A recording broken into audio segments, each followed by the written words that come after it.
गया था कि घर से 10 गुना भजन का प्रभाव गौशाला में, और गौशाला से 100 गुना बढ़कर लाभ मिलता है पवित्र जंगल, एकांत सुनसान जंगल से 1000 गुना सरोवर तालाब कुंड, उससे 1,00,000 गुना यमुना जी के तट पर, गंगा जी के पावन तट पर, उससे 1 करोड़ गुना पवित्र पर्वत गिरिराज जी, कामदेव जो वहां कामदगिरी, चित्रकूट, ऐसे पवित्र पर्वतों में उनसे बढ़कर कई गुना भगवान शिव के मंदिर, भगवान राम के मंदिर, हरि के मंदिर जहां विराजमान है उन मंदिरों में, और अरबों गुना भगवान के नित्य लीला स्थलियों में। अरबों गुना का मतलब 1 अरब नाम घर में जप किए और 1 नाम वृंदावन में जप किए, अरबों, अरब नहीं अरबों गुना। आप जहां बैठे हो इससे बढ़कर त्रिभुवन में कोई स्थान नहीं। पर इससे भी बढ़कर बात कही, गुरु के सानिध्य में अनंत गुना, गुरु के सानिध्य में अनंत गुना, गुरु की चरण पादुका, गुरु का चित्रपट विराजमान करके। अब ऐसे गुरु थोड़ी बैठे कि बैठो हम जब कर ले, पहले सिद्ध हो जाए तब जाना हमारे पास से, तो ऐसे गुरु किसी के पास थोड़ी बैठे रहते। तो गुरु की पादुका और गुरु का चित्रपट, ये गुरु का सानिध्य माना जाता है। ऐसी जगह बैठे जो सम हो, बराबर हो, जहां कोई सांप बिच्छू कीड़ा मकोड़ा ऐसे आने का भय न हो, दुष्टों की विघ्न जहां ना पहुंचते हो, ऐसे पवित्र एकांत स्थान में निरंतर भजन करने का अभ्यास करें। सब कुछ अपने को प्राप्त है, श्रीधाम वृंदावन प्राप्त, इसलिए सब कुछ प्राप्त है अपने को।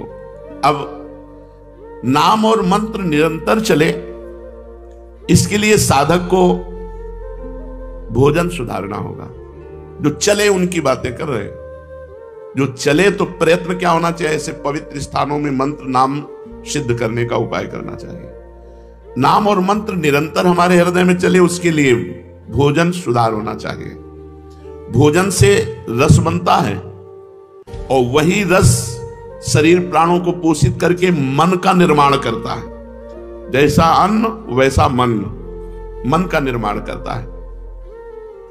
जो अशुद्ध निषिद्ध, अशुद्ध और निषिद्ध भोजन करते रहते हैं, उनके प्राण मलिन हो जाते हैं, उनका मन मलिन हो जाता है, उनसे भजन नहीं होता।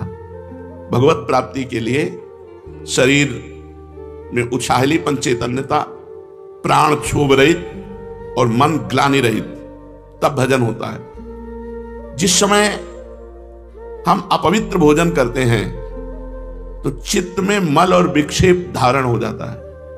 चित्त पकड़ता है गंदी बातें, पूर्व की बातें, दुश्मनी की बातें, ये वो सब, वो उनको पकड़ेगा। मंत्र तुम्हारा चल रहा, मंत्र को नहीं पकड़ेगा यदि भोजन सही नहीं है। तो भोजन पवित्र है तो चित्त विक्षेप छोड़ करके मंत्र को पकड़ता है और चिंतन करता है। चिंतन का कार्य चित्त का है।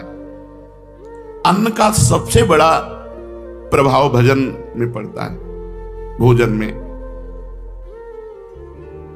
गृहस्थ है तो धर्म पूर्वक कमाया हुआ धन, उसी से पेट भरे और नहीं। ये नहीं कि रास्तों में बट रहा है या बाबा जी क्या भंडारा हो रहा है तो हम, गृहस्थ नहीं। अगर आप किसी भंडारे में पाते हैं तो कीमत लगाइए कि 100 रुपए का भोजन आपने पाया तो 101 रुपए रख के वहां प्रणाम कर लीजिए। ऐसे गृहस्थ के लिए उचित नहीं। कहीं भी ये खुशी मत हो कि फ्री पा लिया। भोजन पाओगे सुकृत नष्ट हो जाएंगे, भजन में विक्षेप पड़ जाएगा। न्यायोपार्जित धन होना चाहिए गृहस्थ का, तभी उसकी भक्ति बनेगी, तभी उसका भजन बनेगा। अन्याय से, बेईमानी से, चोरी से, छल कपट से पाया हुआ धन और उससे जो अन्न पाया जाएगा, उसकी क्रिया ही मूल में अशुद्ध है तो वो भजन नहीं कर पाएगा, उसका भजन सिद्ध नहीं होगा। बड़ा विक्षेप युक्त कोशिश भी करेगा तो भजन नहीं होगा। अगर पूरा भोजन आपका अपवित्र है, गंदी कमाई का है, तो भजन सवाल नहीं। भोजन चित्त का निर्माण करता है। चित्त मंत्र या नाम को पकड़ता है। जो अन्यायी है, अन्याय से धन एकत्रित करता है, भूल जाए कि वो भजन करेगा। पाखंड माला हाथ में, मन संसार में, भजन नहीं हो। इसलिए पहले भोजन पर सुधार कीजिए। गृहस्थ है तो न्यायोपार्जित धन के द्वारा अपना उदर पोषण करे, किसी का भी फ्री पानी न पिए। देख लो आपका भजन बढ़ेगा। कोई हलवा पूड़ी रास्ते में बट रहा नहीं, आप कोई विरक्त थोड़ी गृहस्थ तो खरीद के खाओ, पवित्र जगह से खरीद लो। यदि वहीं पाना है तो 150 रुपए भेंट रख के आओ, खाली हाथ नहीं कि खाया और चल दिया बड़ा मौज है, तुम्हारे सुकृत नष्ट हो जाएंगे। अब आया सन्यासी, ब्रह्मचारी, वैष्णव। ये भोजन कहां से पाए? इसमें सर्वोपरिवृत्ति आकाशवृत्ति। आकाशवृत्ति कहते हैं जो परमात्मा स्वयं हमारे पास पहुंचा दे, कहीं मांगा नहीं, इशारा भी नहीं किया, हमारे पास जो आ गया उसी से उदर पोषण। काशी में इसी आकाश वृत्ति से रहते थे। दूसरी वृत्ति पवित्रता में माधुकरी। मधुकर कहते हैं भ्रमर को, जैसे एक एक फूल से थोड़ा थोड़ा पराग लेकर भंवरा अपना उदर पोषण करता है, ऐसे 5 घर या 7 घरों से एक एक माधुकरी लेकर के अपना उदर पोषण करे।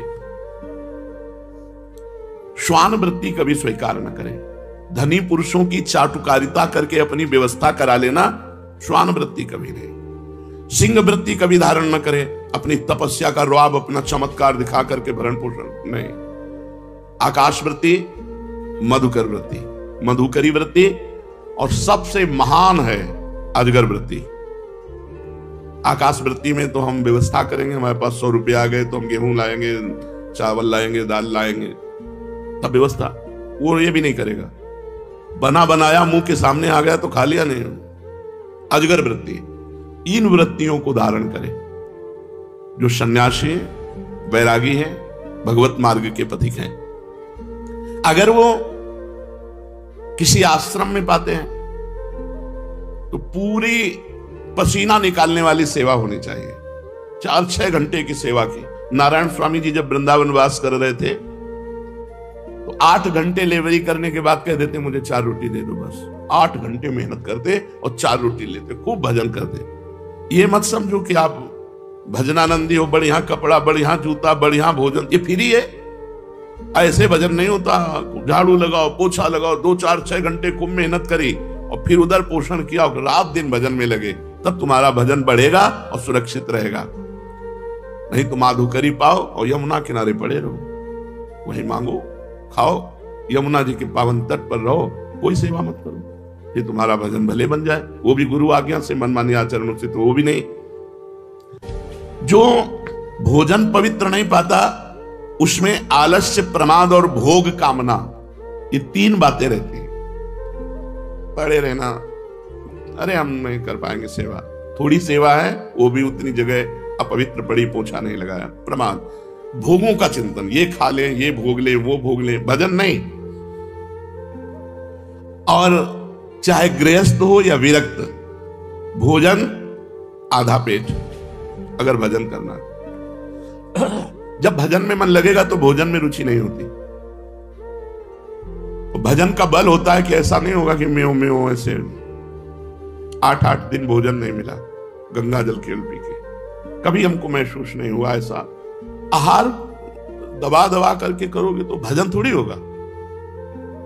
अपने गुरु जी को जीवन भर देखा है, अब भी देखा है, वैसा ही दिनचर्या है। 2 रोटी से कभी ढाई नहीं पाते, अपने हाथ की बनाई 2 रोटी और शाम के दूध। एक दिनचर्या आजीवन के लिए भोजन की होनी चाहिए। विरक्त को भी भोजन में 3 दोष माने गए हैं, एक जाति दोष, एक आश्रय दोष और एक निमित्त दोष। जाति दोष वो है जो स्वभाव से निषिद्ध होते हैं, जैसे प्याज, लहसुन, शलगम, गाजर, ये भजन में विक्षेप डालेंगे ही डालेंगे। ये तमोगुणी जाति के हैं, इसलिए इनका प्रयोग नहीं करते। तमोगुण इनसे प्रकट होता है। यद्यपि ये इनकी प्रकट होने की प्रक्रिया पवित्र है, जहां आलू प्रकट होती है वहीं प्याज लहसुन भी वैसे ही मिट्टी में, पवित्र मिट्टी में प्रकट होते हैं, पर ये भजन के लिए निषिद्ध है। ये बुद्धि में, भजन में विक्षेप डालते हैं, इसलिए संतों ने इसे मना किया है। ये कोई ऐसा नहीं कि प्याज लहसुन पाओगे तो पाप हो जाएगा, लेकिन भजन नहीं बनेगा भजन शुद्ध बने, ये तमोगुणी वस्तु है, इसलिए इसको त्याज्य किया गया। ये ऐसा नहीं है कि एकदम मांस मदिरा की तरह, ऐसा नहीं है। ये हमारे भजन में वृद्धि पड़े, इसलिए सलगम, लहसुन, प्याज, गाजर, जाति दोष वाली वस्तुएं यदि हम पाएंगे तो ये हमारे मन को अपवित्र कर देंगे और भजन नहीं होगा। दूसरा, आश्रय दोष। जैसे रसोई आपको खीर पूड़ी बड़ा पवित्र बना के दी गई, लेकिन उस रसोई में मांस रांधा गया है, वही गैस चूल्हा है, वही बनाने वाले हैं, वही पात्र है, ये आश्रय दोष हो गया। अगर आप पाते हैं तो आपकी बुद्धि भ्रष्ट हो जाएगी। जैसे मांस खाने से बुद्धि भ्रष्ट होकर उसका नरक गमन होगा, ऐसे ही उस रसोई का पाने से आपकी बुद्धि भ्रष्ट हो जाएगी, भजन में नहीं लगेगी। जैसे आश्रय दोष में पहला ये, जैसे शराब की बोतल है और उसमें गंगा जल भर दिया जाए तो आश्रय दोष के कारण वो गंगा जल आचमन के लायक नहीं रहेगा। जैसे जहां शराब रखी हुई है उसके पास आपके सब्जी रखी हुई उसी फ्रिज में, वो सब्जी वो आश्रय दोष के कारण अपवित्र हो चुकी है, क्योंकि वो मदिरा वहां रखी हुई। इस तरह से आश्रय दोष का त्याग, जाति दोष का त्याग। जाति का यहां मनुष्य से नहीं है, यह वस्तुओं से है। जो वस्तुएं शास्त्र निषिद्ध है उन वस्तुओं का सेवन न करें। आश्रय, आश्रय बहुत ही विवेक के, कहां भोजन, किनके यहां भोजन, कैसे आचरण करने वाले, बहुत ध्यान से। शुद्ध गाय का दूध भी यदि शराब के पास रख दिया जाए, जैसे फ्रिज है, बोतल शराब की रखी, वहीं दूध रखा है, वो दूध अपवित्र शराब की तरह आश्रय दोष के कारण हो गया, वो वैष्णव को कभी नहीं पाना चाहिए। इसलिए बिना परिचय के भोजन नहीं करना चाहिए। अब अपने फ्रिज में क्या क्या रखे हुए है, कैसे खाता पीता है क्या, अब इसीलिए माधुकरी व्रती को हम ज्यादा प्रेरित नहीं करते। तो ऐसे हम कोई पेट भरने के लिए बाबा जी बने क्या? उनकी पवित्र माधुकरी, जो पवित्र आचरण करते हैं, पवित्र व्यवहार करते हैं, उनसे हमारा भजन बनेगा। तो अब आकाश वृत्ति सर्वश्रेष्ठ है, जो भगवान दे दे उसी से अपनी व्यवस्था करके खाओ पियो, भजन करो। जैसे अपने यहाँ श्री जी के विधान में किसी से मांगा नहीं जाता, कोई दान पेटी नहीं, किसी का कोई किसी तरह घुमाव फिराव नहीं। ऐसे नहीं है ओहो भाग्य खुल गए, रुपया रुपया के लिए बाबा जी बने, भोजन के लिए बाबा जी बने, भगवान के लिए बाबा जी बने। तो ऐसा नहीं संसार में कि अपवित्र ही लोग हैं, बड़े पवित्र भी हैं, उन्हीं से चलता है। तो आश्रय दोष, जाति दोष, आश्रय दोष। अब निमित्त दोष, साधक को निमित्त दोष से भी बचना चाहिए। जो वैष्णव नहीं है, जिनका अपवित्र आहार विहार है, उनका छुआ भोजन नहीं। हमारे लिए अछूत कौन? जो वैष्णव नहीं है, जो भजन नहीं करता। अगर वो चांडाल है और भजन कर रहा है, कंठी तिलक बांधे, हम उसके साथ बैठ के पालेंगे। लेकिन पंडित है, आचरण विहीन है, भगवत विमुख है, वो हमारी संगत। व्यास मिठाई विप्र की तामे लागे आग, वृंदावन के सोपच की जूठन खाइए मांग। अहोबत सुपचितो गरियान यद जिभ्याग्य वर्तते नाम तुभ्यम। वो स्वपच भी विश्व पूजनीय है, जिसकी जिभ्या पे हरि नाम विराजमान है। जो भगवत भजन नहीं करते, उनके हाथ का नहीं पाना, और कोशिश करें उनकी दृष्टि न पड़ पावे भोजन पे। जैसे हम ठाकुर जी के लिए पर्दा करके अगर ले भी जाना है तो थाल ढक कर कोई देख न पावे, पर्दा लगा के भोजन, निमित्त दृष्टि भी न पड़ पावे ऐसे लोगों की, जो भगवत विमुख हैं, जो नीच आचरण करते हैं, उनकी भी दृष्टि का निषेध। साधक को इन तीन दोषों से रहित भोजन पाना चाहिए। जाति दोष, आश्रय दोष, निमित्त दोष। कहां रखा है इसका भी प्रभाव पड़ता है। अब प्रधान वस्तुएं कह रहे हैं कि जैसे गौ का दूध है, गौ का दही है, गौ का घी है, ये पवित्र भजन में बहुत सहयोगी होंगे। फिर तो पेट पालने के लिए, भजन के लिए गौ का दूध, जैसे भैंस का है, बकरी का है, भजन के लिए नहीं। भजन के लिए गौ का दूध, गौ का घी। जैसे कुछ लोगों का मानना है कि दूध नहीं पीना चाहिए क्योंकि उसके बछड़े का हिस्सा है। कुछ लोग अपनी बुद्धि के द्वारा, ऐसे बहुत से लोग हैं, हम उनका निषेध नहीं करते, लेकिन उनको बताना चाहते हैं कि हमारी ऋषि परंपरा ही रही है कि गौ और गौ के दुग्ध घी से यज्ञ आदि करना और अपने पालन पोषण के लिए गौदुग्ध प्रयोग करना। यहां तक तुम भगवान तो नहीं हो, तुम्हारी बुद्धि में जो बात आई, हमारे भगवान श्री कृष्ण गौवें चराने गए, गौवें दुही जाती थी, गौ दधी, गौ मक्खन, गौ घृत, ये बाढ़ थी हमारे ब्रज में। हाँ, अब उसमें जो सिद्धांत है, यदि आप नवीन बछड़े को ईमानदारी से पिला के देखना, चारों थन रोज पिला दो, वो बीमार हो जाएगा, उसकी सामर्थ्य नहीं, क्योंकि भगवान ने क्षमता रखी है गाय के दूध में इतनी कि एक थन अगर छोटा बच्चा है पल जाएगा, थोड़ा बड़ा हुआ तो आधा आधा विभाग, आधा गौ सेवक और आधा बछड़ा, खूब पुष्ट बना रहेगा।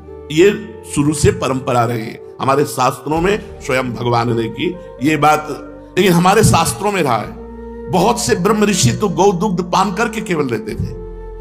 वशिष्ठ जी के यहाँ विश्वामित्र जी ने ही तो जब गाय का प्रभाव देखकर बड़े बड़े ब्रह्म ऋषियों के यहाँ गौवें और गौ सेवा और गौ दुग्ध और घृत आदि से पालन, तो आज भी गौ दुग्ध, गौ दधि और गौ घृत, इन तीन का प्रयोग भोजन में भजन के लिए बहुत सहायक है। यहाँ शास्त्र के विरुद्ध बात नहीं, समाज को संत वेश में वही परोसना चाहिए। तस्मात् शास्त्रम प्रमाणम ते कार्याकार्यो व्यवस्थित हो, जो शास्त्र कहता है वो बिल्कुल दब्बू कायर है, जो शास्त्र विरुद्ध की बात को इस बात में सुने और हाँ में हाँ मिला दे, नहीं, तस्मात् शास्त्रम प्रमाणम ते कार्याकार्यो। हाँ, हर पशु हमारे यहां सेवित है। हमारा सनातन धर्म हर पशु की सेवा करता है, कुत्ते की भी सेवा करता है, कुत्ते में भी भगवान देखता है, गधे में भी भगवान देखता है। भगवान देखने के लिए भगवान आदेश किए, विद्या विनय संपन्ने ब्राह्मणे गविहस्तनी, सुनी माने कुत्ता, सुनी च सुपाके च पंडिता समदर्शिना। जो विद्या विनय संपन्न ब्राह्मण में, कुत्ते में, चांडाल में, हाथी में एक ही भगवान को देखता है। सनातन धर्म देखता है, व्यवहार नहीं करता।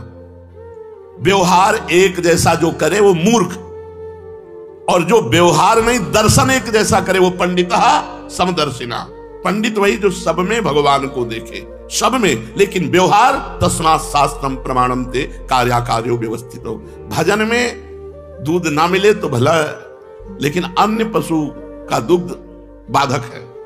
गाय का दूध, गाय का दधी, घी, श्वेत तिल, मूंग, कंद, केला, आम, नारियल, आंवला, धान, जीरा, जौ, गेहूं, नारंगी, इनका प्रयोग करें। बिल्कुल बाजार की वस्तुएं अगर भजन करना है तो नहीं पाना चाहिए। नियम ले ले, कहां बना है, कौन बनाया है, उसका विचार क्या है, उसके आचरण कैसे है, उसकी पवित्रता क्या है, ये अन्न पर प्रभाव डालती है। जैसा हम अन्न पाते हैं वैसे ही हमारे विचार बनते हैं। बिना औषधि के शहद नहीं खाना चाहिए, भजन में बाधक है। शहद का केवल आदेश है यदि आप बीमार हो तो औषधि में पा सकते हो, नहीं शहद पाने से फिर अपराध पाप लगता है, क्योंकि शहद औषधि के लिए ही केवल है। जैसे टेबलेट औषधि के लिए हैं कुछ, आप उनको नशे के लिए प्रयोग करने लगे तो निषेध है, आपको टेबलेट ऐसे नहीं मिला डॉक्टर। तो ये मधु जो शहद है ये बलवर्धक है, ऐसे नहीं खाना चाहिए, शास्त्र आदेश करता है, भजन नहीं बनेगा। केवल औषधि में इसका प्रयोग है कि आयुर्वेदिक आदेश है, ये औषधि पानी शहद से, अनुपान से, तो शहद ले लिया जाए। उपासक को चाहिए कि जिस अन्न को शाम के बनाया गया सुबह न पाए। पकवान में जैसे घी से तले हुए पदार्थ हैं, ये 1-2 दिन तो ठीक है, लेकिन जैसे रोटी दाल है, ये अन्न कच्चा अन्न है, ये बासी अन्न और रूखा अन्न, और जिसमें बाल पड़ गया है, मक्खी मर गई है, ऐसे अपवित्र अन्न, इनका त्याग करे। कांसे के बर्तन में साधक न पावे। अपने लोग तो रज, बड़ी कृपा है, रज के ही पात्रों का प्रयोग है। भोजन के संबंध में और एक बात ध्यान रखनी चाहिए कि भोजन पाते समय आपका चिंतन कहां गया है, चिंतन कहां है। भोजन पाते समय न भोजन में चिंतन होना चाहिए और न किसी व्यक्ति, वस्तु, स्थान का। अगर किसी व्यक्ति का चिंतन करते हुए भोजन पाते हो तो उसका स्वभाव गुण आपके ऊपर जारी हो जाएगा, लागू हो जाएगा। आपको 24 घंटा परेशान रहना पड़ेगा उसी के स्वभाव का। यदि वो कोई संत है तो आपका भजन 24 घंटा बढ़ेगा, 24 घंटे इसका प्रभाव रहेगा, जो विशेष रहेगा, 24 घंटे प्रभाव रहता है। तो भोजन पाते समय उपासक को बहुत सावधानी पूर्वक अपने चिंतन को प्रभु में या किसी महाभागवत में, गुरुदेव संत जो सिद्ध महापुरुष हुए हैं, इंद्रियों को बल मिले, निद्रा आलस्य प्रमाद न सतावे, इसलिए बहुत सावधानी से थोड़ा भोजन पा लीजिए। ये बहुत बार सत्संग में कहा गया है। यदि भोजन पाते समय स्त्री पर स्त्री का गलत भाव से चिंतन करोगे तो मंत्र सिद्धि प्राप्त हो ही नहीं सकती, क्योंकि आपका मन पतित हो जाएगा। यदि भोजन पाते समय किसी द्वेषी का चिंतन करोगे तो मन में जलन पैदा रहेगी, 24 घंटे परेशान रहोगे। बहुत सावधानी से भगवत चिंतन करते हुए पवित्र भोजन और कम मात्रा में भोजन ले। सन्यासी, वैष्णव, विरक्त, इनको चाहिए कि भोजन परख करके ही पावे, भले उपवास करना पड़े, ऐसा वैसा भोजन न ले। चर्चा भोजन ये विशेष। अब दूसरी चर्चा, अगर साधक बैठ करके हंसी मजाक करके परिस्त्री का, स्त्री आदि की चर्चा, काम आदि की चर्चा करते हैं तो उस स्थान को तुरंत छोड़ देना चाहिए। अगर वो गंदी बातें दिखाते हैं, मोबाइल में गंदी बातें या इससे गंदी बात करते हैं, तो जो साधक को मंत्र सिद्ध करना है तो कान में अंगुली डाल के तुरंत हट जाए। बस एक ही दवा है, उस व्यक्ति से दोबारा मिले ना, उस व्यक्ति की चर्चा न सुने जो कामुक है, जो काम की बातें करता है, जो भगवत विरुद्ध करता है। और संतानोत्पत्ति के लिए ऋतुकाल के 1 सप्ताह के बाद अपनी पत्नी का सहवास गृहस्थ कर सकता है, अन्यथा वो भी दूरी बना के रखे। अगर मंत्र सिद्ध करना है, भगवत प्राप्ति करना है, ऐसे ही स्त्री साधकों को पुरुष साधकों से शौचालय, बाथरूम, मौन जब तक पवित्र न हो जाए तब तक, यह सिद्ध होने के लिए जरूरी। अगर नाखून काटा, बाल काटा, अगर जैसा शास्त्र आदेश उसके अनुसार 2-2 महीने में मुंडन कराओ या तो आजीवन बाल रखो, शास्त्रों का बैरागी के लिए और गृहस्थ के लिए। जब बाल काटो, जब नाखून काटो तो पवित्र हो, हाथ पैर कुल्ला ऐसा, या फिर स्नान कर लो। इसके अगर बाल कटवाए ऐसे अपवित्र तो फिर वो ठाकुर सेवा या भजन या इसमें बड़ा निश्चित है। कह रहे हैं अगर आपको आवश्यकता है अपने बाल धोने की तो रीठा आदि, आंवला आदि से, पवित्र पदार्थों से, नहीं तो उसका प्रभाव पड़ेगा, रजोगुण चढ़ेगा, भजन में विक्षेप करेगा। कभी जूठे मुंह न रहे, कुछ भी अगर खाया तो आचमन करें 3 बार, राधा वल्लभ श्री हरिवंश, राधा वल्लभ। वैसे शास्त्री तो केशवाय नमः, नारायणाय नमः, माधवाय नमः।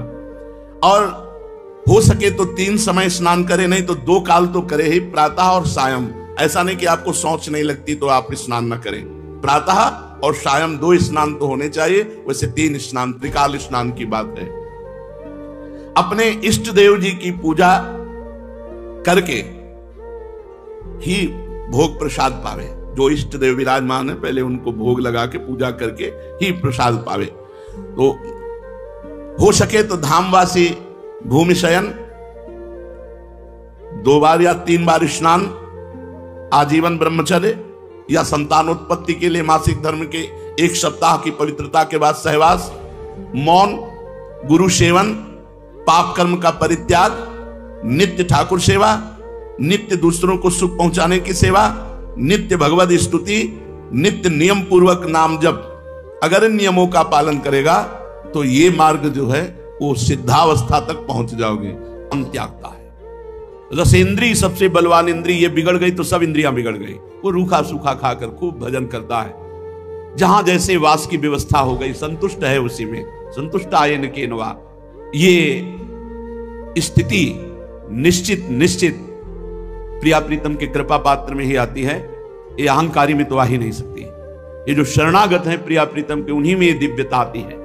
राधा कृष्णानन्य भावैक गम्यम रम्यम दिव्यारण्य तो नंदनादे वृंदारण्यम सच्चिदानंद सांद्र ज्योति रूपम दिव्य दिव्यम श्रयामि। सब साधना का फल है श्यामा श्याम का अनन्य भाव आ जाना। सबसो मिलबो एक सो ज्ञानी की ये रीति, भजनी सोई विवेक सो करे समुझ कै प्रीति। ये बात समझना है। प्रिया प्रीतम का राधा कृष्णा अनन्य भावैक गम्यम, प्रिया प्रीतम के अनन्य भाव वाले महापुरुष का ही संग करे। अन्य महापुरुषों की हम सेवा कर दे, खवा पिया वस्त्र जो भी सेवा बने, वो बोल रहे हैं हम सुन लें, अपने हृदय की बात हम कभी न रखें सामने। अपने हृदय की बात वहीं रखें जहां प्रिया प्रीतम के प्रेम के मार्ग का पथिक है। इष्ट मिले अरु मन मिले, मिले भजन रस रीति, तहां निसंग है मिलिए, तासों की जय प्रीति। सावधान रहें, नहीं अनन्य भाव में बाधा पड़ जाएगी। सब साधना की सिद्धि है अपने इष्ट की अनन्यता। श्यामा श्याम के अनन्य भाव में स्थित होने के लिए हमें अन्य महापुरुषों की सामने अपने हृदय की बात नहीं रखनी, सेवा करनी है, उनकी सुननी है, माननी वही बात है जो हमारे इष्ट गुरु से मिले। इष्ट गुरु से नहीं मिलती तो वो बात हम नहीं मानते, सुन लेते हैं, क्योंकि वो भी एक उपासना की बात है। जब हम अनन्य हो जाते हैं तो हमारे अंदर भाव जागृत होता है, और जब भाव जागृत होता है तो भाव देह मिलता है, और भाव देह से रम्यम दिव्यारण्य तो नंदनादेह, दिव्य आनंद प्रदान करने वाला वृंदावन उसके हृदय में प्रकाशित हो जाता है, और वो देखता है सच्चिदानंद घन वृंदारण्यम सच्चिदानंद सांद्र ज्योति स्वरूपम दिव्याति दिव्यम श्रयामी।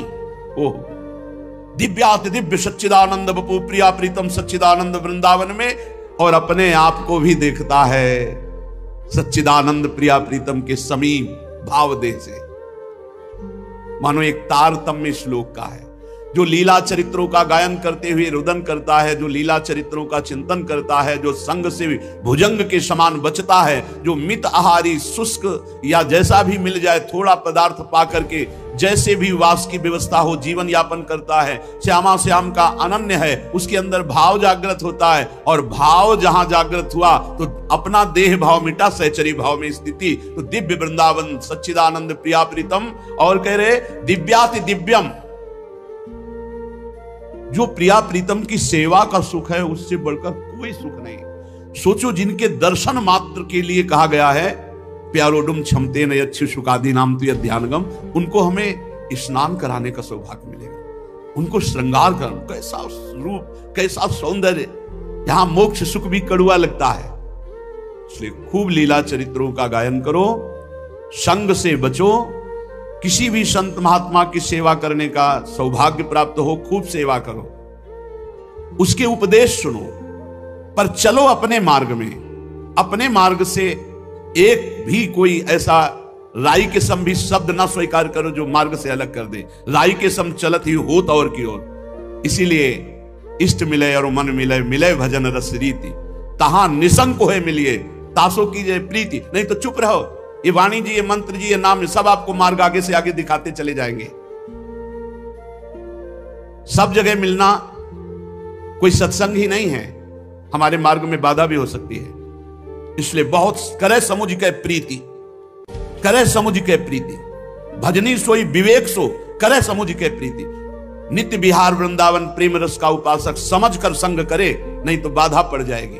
और खान पान तो चाहे उपवास करना पड़े, पर अन्य का नहीं। ये वृंदावन धाम है महारानी जी की रसमयी उपासना, ये बाहर वेदातीत उपासना, इसलिए वेद भी इस रहस्य को नहीं जानते। यहां वेद रसकन की बानी। अब जो जहां है बहुत प्रकार के भक्त हैं, सब सत्य मार्ग के उपासक हैं, सबकी उपासना सत्य है, सब प्रणाम नमस्कार योग्य हैं, पर हमें अपनी रस रीति में खान पान तो कीजिए रसिक मंडली माए, जिनके और उपासना तहां उचित धुनाए। जहां तहां अन्न खात सखी कहत आप गात, सकल देव से द्वंद जात रात सर्वसो वही ठसक। हमारी श्री जी ने पाया है कि नहीं? नहीं पाया, नहीं पाया।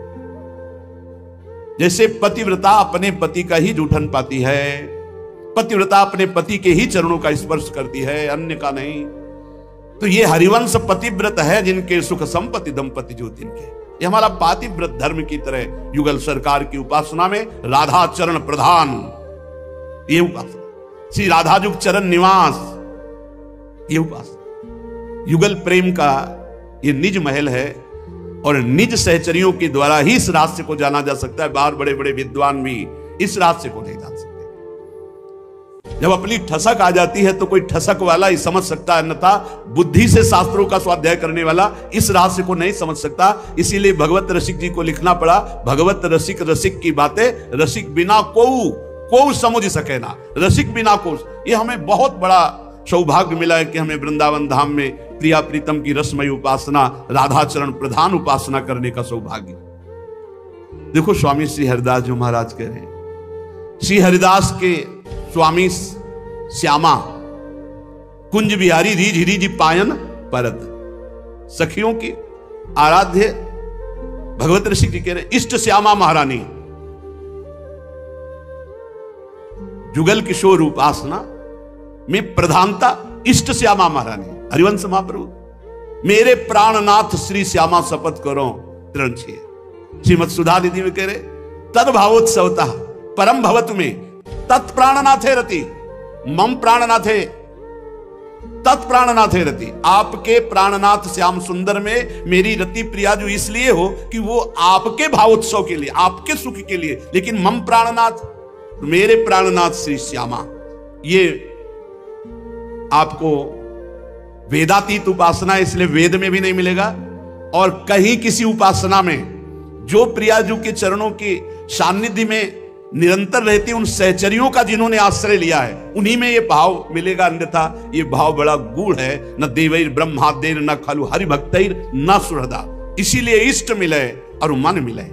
राधा कृष्ण अनन्य भावैक गम्यम। बस हमको जीवन में पूरी एक बात लानी है, प्रिया प्रीतम की अनन्यता।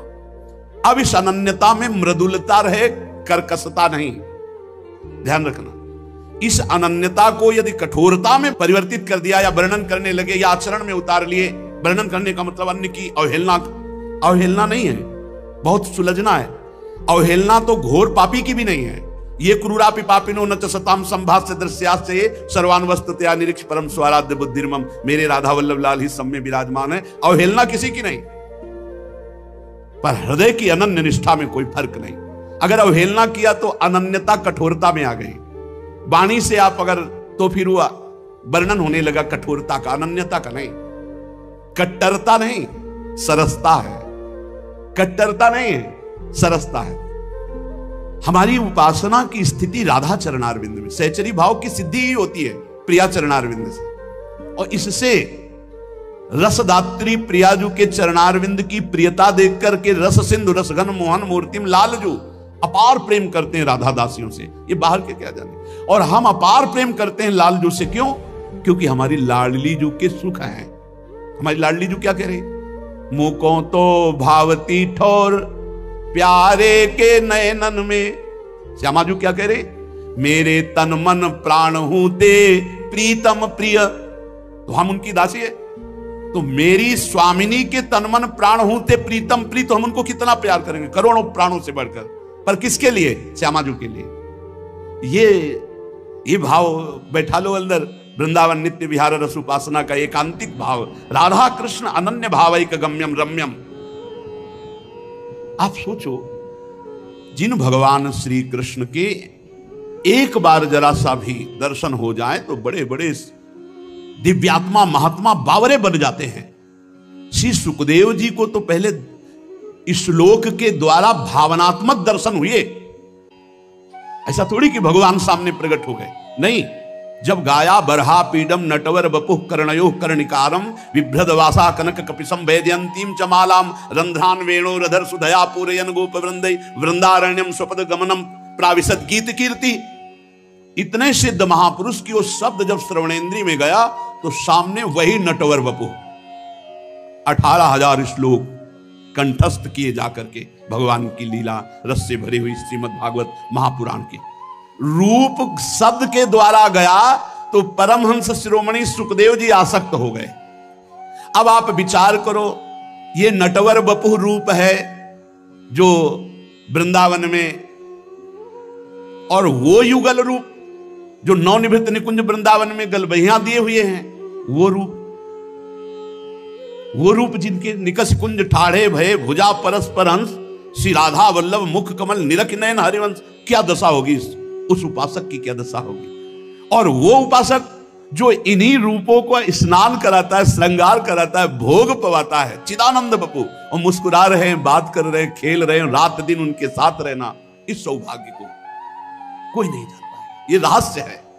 इसलिए अपने लोगों को प्रियाजू ने घसीटा, समस्त उपासनाओं के मार्गों से घसीट करके हमें अपने नित्य विहार रस। अब ऐसी उदार स्वामिनी के अनन्य हो जाओ, इसी अनन्यता में सब कुछ प्राप्त हो जाएगा। चलते हैं श्रीमद् भागवत महापुराण। प्रसंग चल रहा है, प्रचेताओं ने 10,000 वर्ष तक समुद्र में खड़े होकर के देवाधिदेव महादेव भगवान शंकर के द्वारा बताए हुए रुद्र गीत के द्वारा भगवान श्री हरि की आराधना की। कल प्रसंग में था भगवान श्री हरि गरुड़ पर सवार होकर के दर्शन दिए। प्रचेताओं ने भगवान की स्तुति की।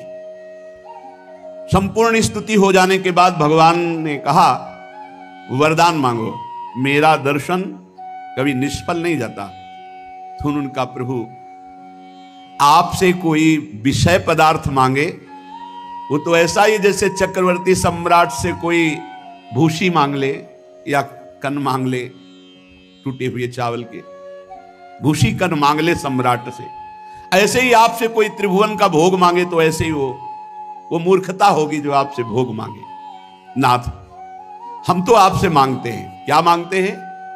यावत्ते माया स्पृष्टा भ्रमाम इह कर्म भी तावत् भवत् प्रसंगानाम संगः स्यान्नो भवे भवे तुलयाम लवेनापि ना स्वर्गम ना पुनर्भवम भगवत संग संगस्य मर्त्यानाम किमुताशिषः यत्रेड्यन्ते कथा मृष्टास् तृष्णायाः प्रशमो यतः निर्वैरं यत्र भूतेषु नोद्वेगो यत्र कश्चन।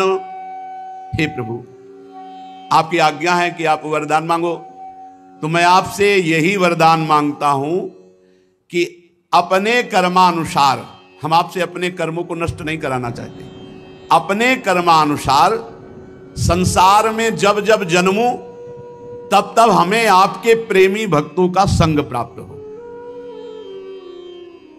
कर्म के अनुसार जहां जहां मेरा जन्म हो वहां भक्तों का सानिध्य मुझे मिले जो आपके प्रेमी महाभागवत हैं। प्रभु, हम तो भगवत भक्तों के क्षण भर के संग के सामने स्वर्ग और मोक्ष को भी कुछ नहीं समझते, फिर मानवी भोगों की तो बात ही क्या है। तुलयाम लवेनापि ना स्वर्गम ना पुनर्भवम भगवत संग संगस्य मर्त्या नाम की मुताशिषा। प्रभु, आपके भक्तों के समाज में सदा सर्वदा मधुर मधुर आपकी कथाएं होती रहती हैं, और उन कथाओं को जो अपने कानों से सुनता रहता है उसकी भोग तृष्णा शांत हो जाती है, उसके हृदय का वैर विरोध उद्वेग शांत हो जाता है, और अंत में वो भगवत प्राप्त हो जाता है जो कथा सुनता रहता है। अच्छे अच्छे कथा प्रसंगों द्वारा निष्काम भाव से सन्यासियों के एकमात्र आश्रय भगवान श्री हरि का बार बार गुणानुवाद होता रहता है। जहां आपका गुणानुवाद होता रहता है वहां सारे तीर्थ विराजमान रहते हैं। परम, मानो आप सत्संग सुन रहे हैं, परम तीर्थों का अवगाहन कर रहे हैं, क्योंकि जो आपके भक्तजन हैं अगर वो तीर्थों में जाते भी हैं तो तीर्थों को तीर्थत्व प्रदान करने के लिए जाते हैं। तेषाम विचरताम पदभ्याम तीर्थानाम पावने छया भीतस्य किम न रोचेत तावका नाम समागमः। प्रभु, आपके भक्तजन तीर्थों को तीर्थत्व प्रदान करने के लिए विचरण करते हैं। भला ऐसे संतों का समागम मुझ जैसे संसार से भयभीत हुए पुरुष को कैसे रुचिकर ना होगा। प्रभु, ये आपकी अहेतुकी कृपा थी कि आपके प्रिय भगवान शंकर का मुझे दर्शन हुआ और उपदेश प्राप्त हुआ। क्षण भर के संग का मुझे आज ये फल मिला कि जन्म मरण रूप दुस्साध्य रोग को मिटाने वाले श्रेष्ठ वैद्य हे भगवान आपका दर्शन प्राप्त हुआ। प्रभु, हमने समाहित चित्त से जो कुछ अध्ययन किया अपने गुरुदेव कि निरंतर सेवा शुश्रूषा की और जो अपने पूज्य जनों को प्रसन्न कर लिया, उस सब का फल मुझे मिला कि आपका दर्शन हुआ। हे स्वामिन, आपकी महिमा का पार कोई भी नहीं पा सकता। स्वयं भूमनु, स्वयं ब्रह्मा जी, भगवान शंकर जो तप और ज्ञान से शुद्ध चित्त हुए बड़े बड़े महापुरुष आपकी महिमा का गान करते रहते हैं, पर पार नहीं पा सकते। अतः प्रभु, हम आपकी महिमा का पार कैसे पा सकते हैं? जितनी बुद्धि आपने दी है, हम आपका यशोगान करते हैं। आप सर्वत्र समान शुद्ध स्वरूप परम पुरुष हैं। हे भगवान वासुदेव, हम आपको नमस्कार करते हैं। श्री मैत्रेय जी कहते हैं, विदुर जी, प्रचेताओं की इस प्रकार स्तुति करने पर शरणागत वत्सल भगवान प्रसन्न हुए और तथास्तु ऐसा ही हो। अप्रतिहत प्रभाव श्री हरि की मधुर मूर्ति के दर्शनों से अभी प्रचेताओं को तृप्ति नहीं हुई थी कि भगवान अचानक अंतर्धान हो गए। ये चीज यहां वृंदावन उपासना में नहीं है कि वो आए, दर्शन दिए, अंतर्धान हुए। यहां छिन छिन बिहरत संग, छिन छिन निरखत प्रेम भरी। एक बार केवल साक्षात्कार हो, एक सेकंड के लिए कभी आप विलग नहीं होंगे। यहां प्रचेताओं के अभी नेत्र तृप्त नहीं हुए थे और भगवान अंतर्धान हुए, परम धाम को चले गए। प्रचेताओं ने समुद्र से बाहर निकले तो देखा सारी पृथ्वी को ऊंचे ऊंचे वृक्षों ने ढक लिया, जो मानो स्वर्ग का मार्ग रोकने के लिए इतने बढ़ गए हों। बड़े कुपित हुए वृक्षों पर कि जब वृक्ष ही इतने बढ़ जाएंगे तो प्रजा कहां रुकेगी। अब उनके पास तप रूपी बल था, तो प्रचंड वायु और अग्नि दोनों को संकल्प किया और छोड़ दिया। तपस्या में बड़ी सामर्थ्य होती। प्रचंड वायु और अग्नि के प्रभाव से बड़े बड़े वृक्ष भस्म होने लगे। तो ब्रह्मा जी आ गए और कहा, प्राचीन वर्ग के पुत्रों, शांत हो जाओ, शांत हो जाओ। आज्ञा हुई, पुनः संकल्प किया, वायु और अग्नि शांत हो गए। काफी वृक्ष भस्म हो चुके थे। वृक्षों ने एक कन्या का पालन किया था, कल ध्यान से अगर सुना हो, परमलोचा अप्सरा से जो कन्या हुई थी, चंद्रमा ने पोषण किया था अमृत अंगुली के द्वारा, और वृक्षों ने पालन किया था। जब वृक्षों ने देखा कि अग्नि और वायु को शांत कर लिया, तो वो कन्या ला करके ब्रह्मा जी के सामने प्रचेताओं को दी। प्रचेताओं को ब्रह्मा जी ने कहा, ये वही है जिसके लिए भगवान ने आदेश किया था कि तुम 10 की पत्नी एक ही, उसका नाम मारिशा, और इतनी सुंदर थी कि देवता भी मोहित हो जाए। ब्रह्मा जी के आदेश से 10 प्रचेताओं ने मारिशा जी से विवाह किया। इन्हीं के गर्भ से ब्रह्मा जी के पुत्र दक्ष ने श्री महादेव जी की अवज्ञा के कारण अपना पुरुष शरीर त्याग कर जन्म लिया। इन्हीं दक्ष ने चाक्षुष मनवंतर आने पर कालक्रम से पूर्व सर्ग नष्ट हो गया, भगवान की प्रेरणा से नवीन प्रजा उत्पन्न की। प्रचेताओं की आज्ञा से, आपको ध्यान होगा जब बकरे का सर लगाया गया था, यज्ञ पूरा होने के बाद दक्ष जी ने घृणा हुई उस शरीर को त्याग दिया। तो इन्हीं प्रचेता और मारिशा के गर्भ से पुनः उनका जन्म हुआ। ये बड़े तेजस्वी जन्म से और बड़े कुशल थे, इसीलिए इनका नाम दक्ष हुआ। प्रजापतियों के नायक के पद पर पुनः इनको अभिषिक्त किया गया। मरीचि आदि दूसरे प्रजापतियों को ये अपने अपने कार्यों में नियुक्त करने वाले हुए। ध्यान से सुनो, 10 लाख वर्ष तक जवान रहकर विषयों को सेवन, ऐसा भगवान, तो 10 लाख वर्ष ऐसे व्यतीत हो गए कि पता ही नहीं चला प्रचेताओं को। मारिशा से ब्याह होकर 10 लाख वर्ष यहां अनुभव करने चले हैं। कुछ तो बाल्यावस्था में ही समय नष्ट हो गया, और पीछे के कुछ वृद्धावस्था के बीच में जो बचा उसमें काफी समय नींद में चला गया, प्रमाद में चला गया। अनुभव भोगों का क्या कर पाओगे, कितना कर पाओगे, विवेक। 10 लाख वर्ष प्रचेताओं के जब भोग में व्यतीत हुए तब उनको ध्यान आया कि कितना समय व्यतीत हुआ। बोले 10 लाख वर्ष।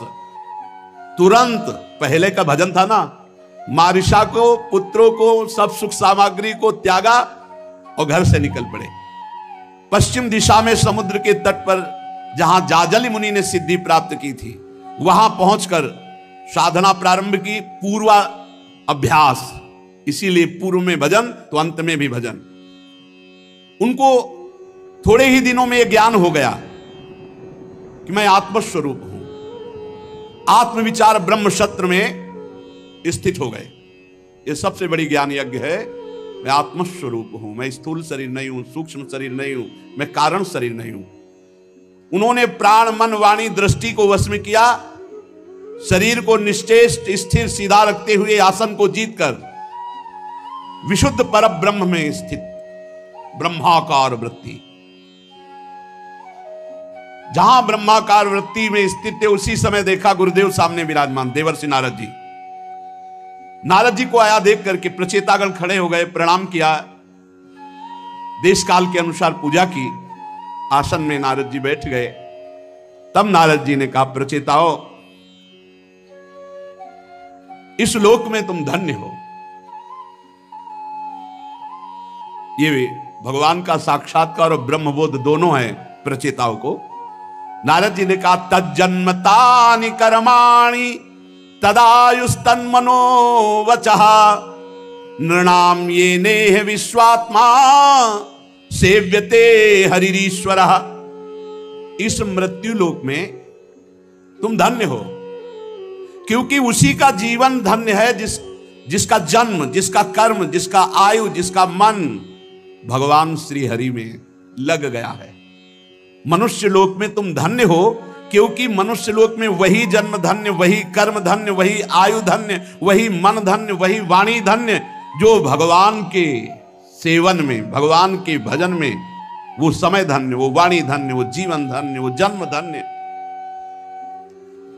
किम जन्मभिस्त्रिभिर्वेह शौक्ल सावित्रयाज्ञिकैः कर्मभिर्वा त्रयी प्रोक्तैः पुंसोऽपि विबुधायुषा श्रुतेन तपसा वा किं वचोभिश्चित्तवृत्तिभिः बुद्ध्या वा किं निपुणया बलेनेन्द्रियराधसा किं वा योगेन सांख्येन न्यास स्वाध्याययोरपि किं वा श्रेयो हिरण्यश्च न यत्रात्मप्रदो हरिः।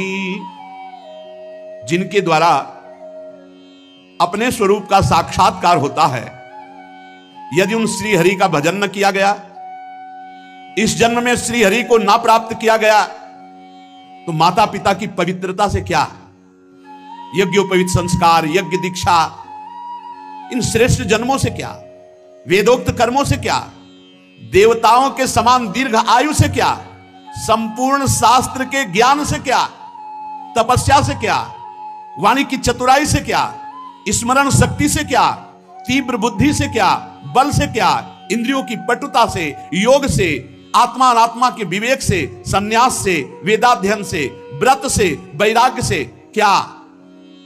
यदि श्री हरि को प्राप्त नहीं किया गया तो सब व्यर्थ हो गया। वास्तव में समस्त कल्याणों की अवधि है भगवान का दर्शन और आत्मबोध। भगवान का दर्शन और आत्मबोध, ये दोनों बातें प्रचेताओं को प्राप्त हो गई है। इसलिए कहा तुम धन्य हो। जिस प्रकार वृक्ष की जड़ में सींचने से उसके तना, शाखा, उपशाखा सभी का पोषण हो जाता है, यथा तरोर्मूल निसेचनेन तृप्यन्ति तत्स्कंद भुजोपशाखा प्राणोपहाराच यथेन्द्रियाणाम तथैव सर्वार्हणमच्युतेज्या। जैसे किसी वृक्ष की जड़ में जल चढ़ा दो तो पूरे डाल में, पत्ते में, पुष्प में, सब में पहुंच गया। जैसे किसी को भोजन पवा दो प्राणों में तो समस्त इंद्रियों में, शरीर में, सब में पुष्टता पहुंच गई। ऐसे भगवान श्री हरि की पूजा करने से पूरे विश्व की पूजा हो जाती है। जब दुर्वासा जी दुर्योधन की प्रेरणा से महाराज युधिष्ठिर जब वनवास में तब गए तो उनकी अव्यवस्था थी कि इतने ऋषियों को एक साथ कैसे पवाएं, और बटलोई भी द्रौपदी जी ने पाके धोके रख।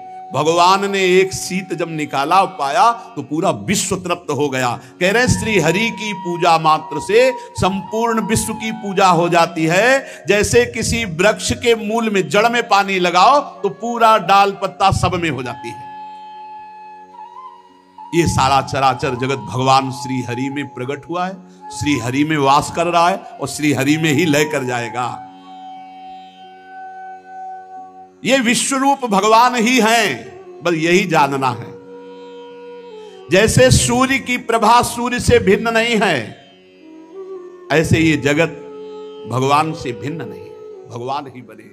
हमारी जब तक मलिन बुद्धि तब तक ये प्रश्न बना रहेगा कि ये जगत भगवान कैसे हो सकता है, कोई दुष्ट स्वभाव वाला है, कोई ऐसा कोई ऐसा। ये सब बाहरी मायाकृत दर्शन है।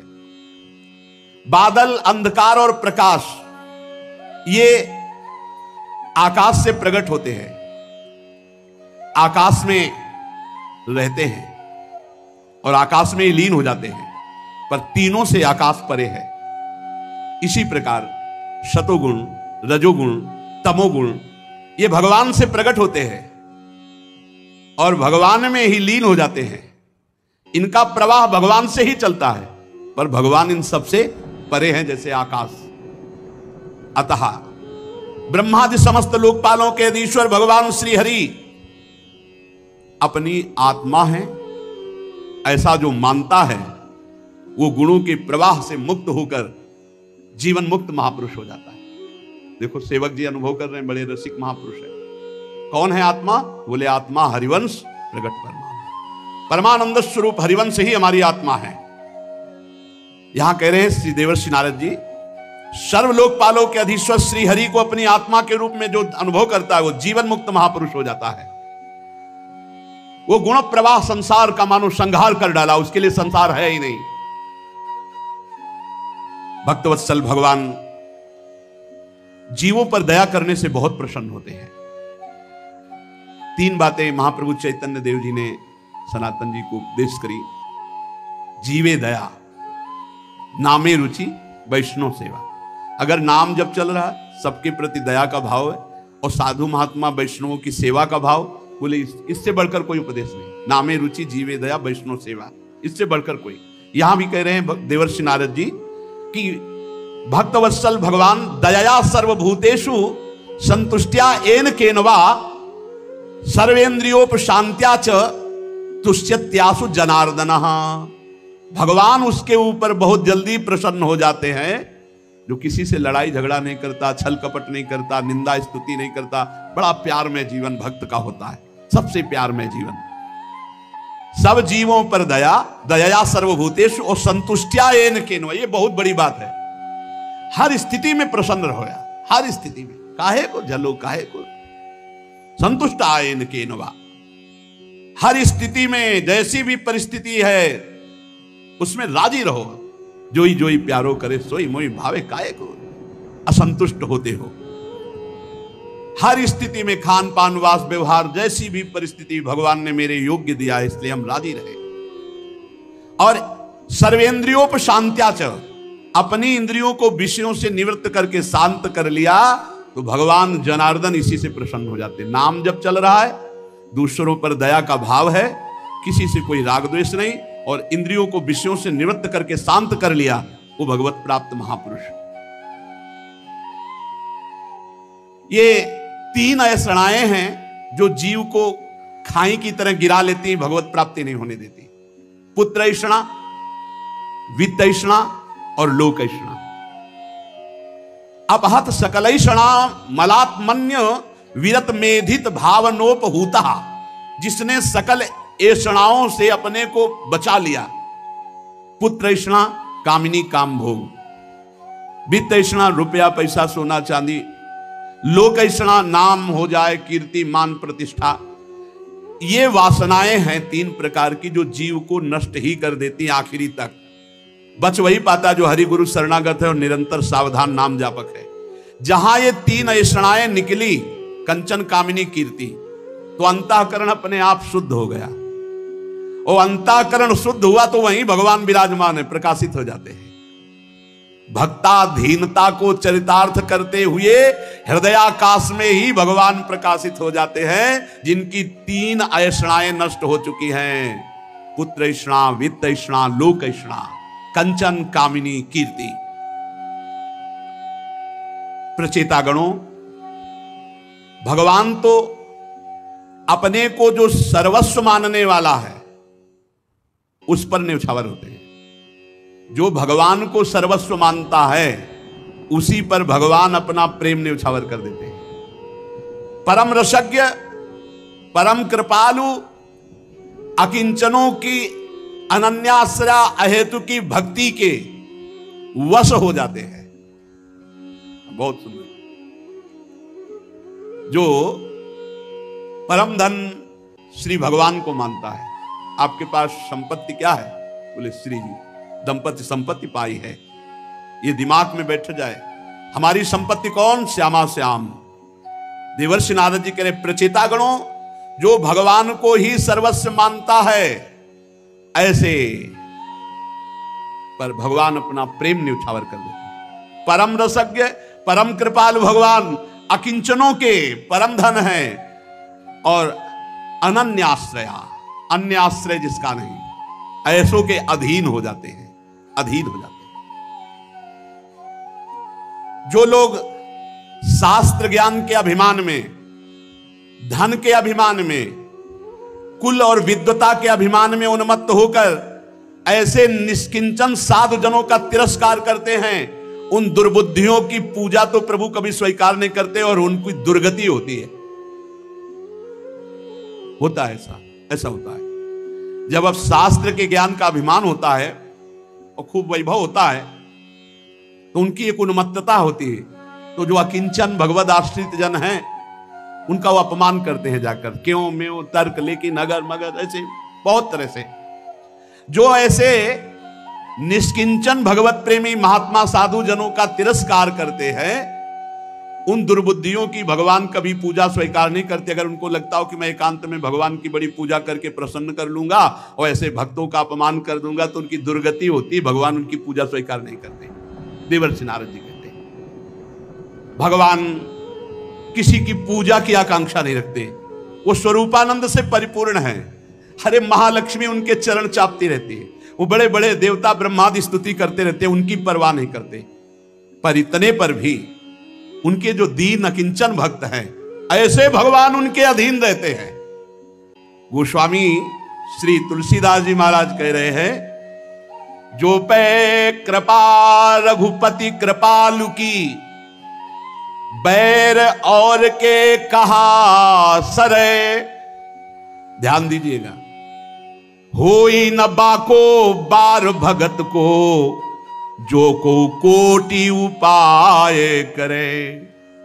यदि भगवान श्री हरि का दास है, निरंतर उनके भजन में है, उनकी कृपा में डूबा हुआ है, तो त्रिभुवन में ऐसा कौन है जो ऐसे भक्त से वैर कर सके? कौन ऐसा त्रिभुवन में पैदा हुआ जो बैर कर सके ऐसे भक्त से, और बैर करके सुरक्षित रह सके?